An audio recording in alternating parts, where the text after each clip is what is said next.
Hi Clipson, how are you? I'm alright, doing good. Trying to keep warm. Trying to keep warm. Alright, so you're from East London, where some big names have come from. What is it about your area and your upbringing that's shaped the music that you make? That's a good question actually. There's quite a lot of estates in East London.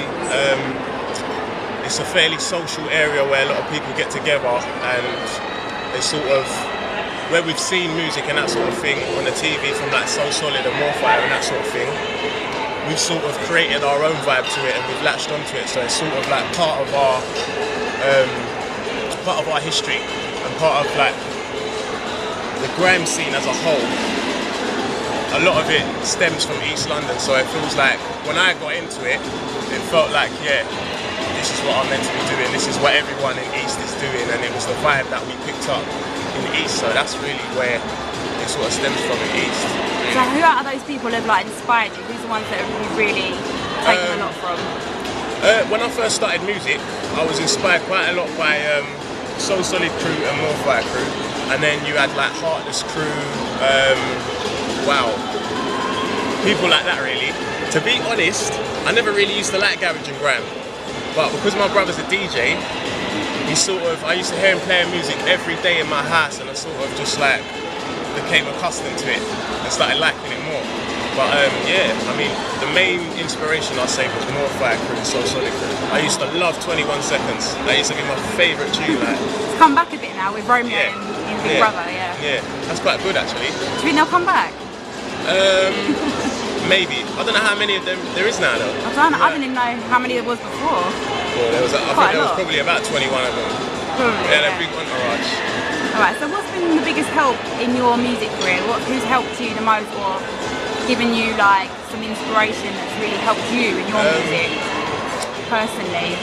Personally, I mean, the obvious people like as in Wiley, Dizzy Rascal, Kano, those sort of founding grime MCs, they're what I grew up listening to, so they've sort of got me onto it. I mean, D-Double was someone that I thought I was just totally mesmerised by his music, and I thought, yeah, I want to do something like that as well. And then I saw so many different MCs coming through, and the crews like East Connection, Nasty, Roadie, Too Tough, all these crews, they've just sort of inspired me. I used to hear them on Deja on a Monday night, and then eventually I taped an old Wiley set and I wrote down his lyrics, and I used to like perform them out as if it was mine, sort of thing, in my bedroom. And then from that I was like, oh, I can do this myself, and sort of excel to what they was doing. And then I had like my oldest brother, well, my second oldest brother, he was DJing on a pirate radio station, and he said if I write 10, 16 bars, I can come on radio with him and start from that. And that just totally, I used to listen to radio constant and listen to different MCs and build up like styles and flows and that sort of thing, and that totally took me. I was totally taken by it, and I think probably I'd say the main inspiration that got me into the music would have to be More Fire.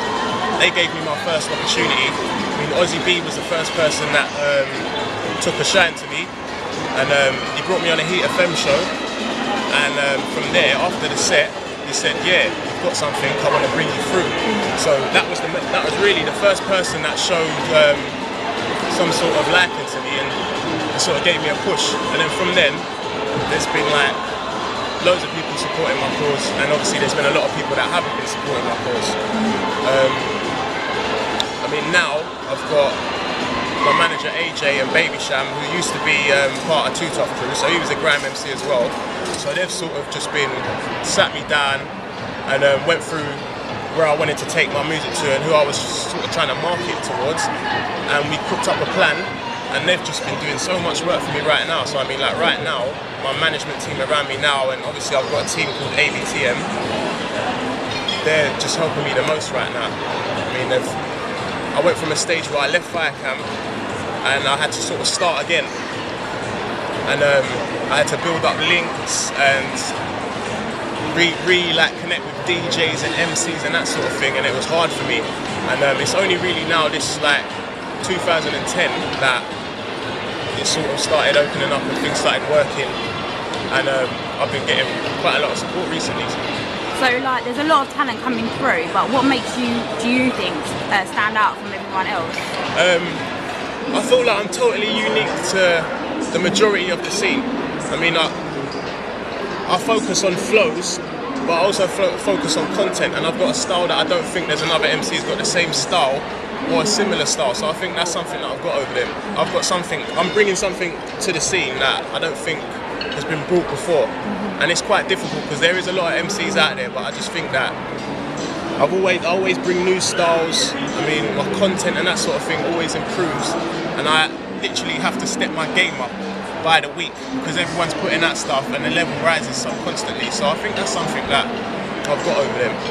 So do you feel like the scene's a bit like saturated, just full of too many people coming through, or?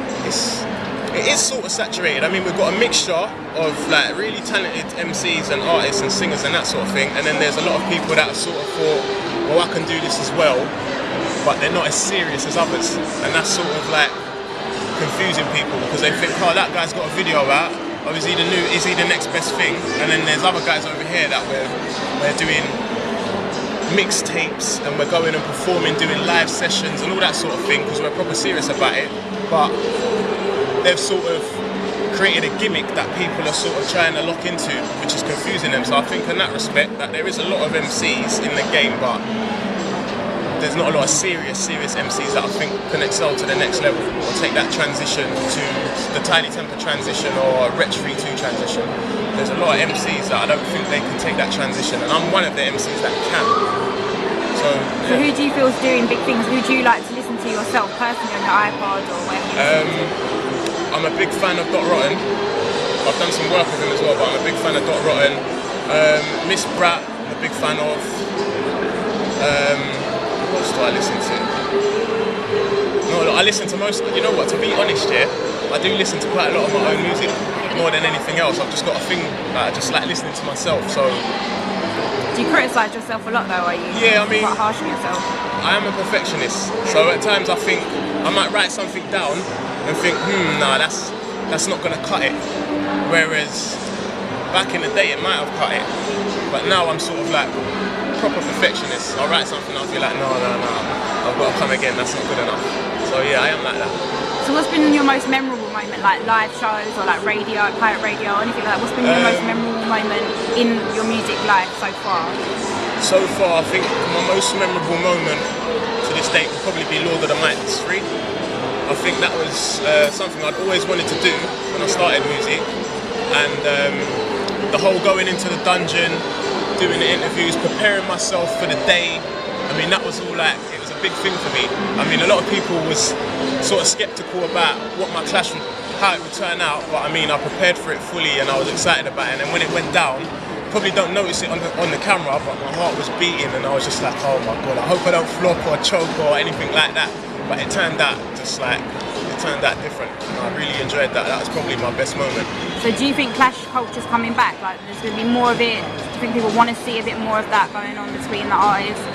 I think it is. I think that the clashing thing is definitely a major part of grime, because when I first started, the lyrics that people had was just for clashing really. There wasn't any sort of substance behind it, and I think that went out the door the last few years. That sort of clashing era went out the door, and with Lord of the Mics coming back in, it's brought it back. I mean, I know a lot of people have watched Lord of the Mics and they've started to think, oh, I want to write some bars now. I've listened to this and it's just got me in a sort of vibe where I want to go and do my music and that sort of thing. So it is coming back, and I think it's needed as well. Do you think that do you ever take it personally? Do you think people take it too personally sometimes, clashing, or does it just go for it? Say anything you want to say. Me personally, I don't take anything personal. Like obviously there's certain things that I wouldn't appreciate someone saying, but at the end of the day it's lyrics and it's part of the game. And if you're going to take something to heart, then you shouldn't be in the game, because people are always going to say something about you, whether it's good or bad. So I mean, I'm the sort of person like, person that I clashed, he said a few things and I was like, oh okay, but it's all part of the game really. So how did you feel like your clash with Jamming, right? Yeah, with Jamming. How it went? How do you think it went? I think the clash was one of the best clashes on the DVD, to be honest. I thought I won, but in respect to Jamming, he didn't make it easy for me.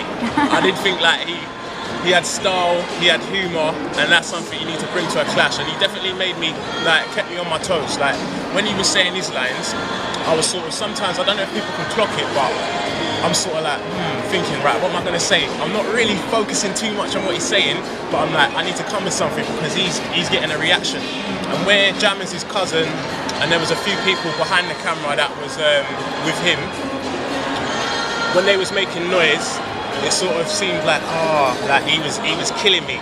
So I probably had to like level it out and do my thing. But yeah, that was definitely a big clash. You respect your opponent then? Yeah, no, I got respect for Jamming. I knew Jamming before we clashed, and I mean, I've got respect for him. He's a big artist and he's doing a lot of good things. So I mean, I've got no hate for him at all. And it made things a lot easier to go and clash with him because we was cool beforehand.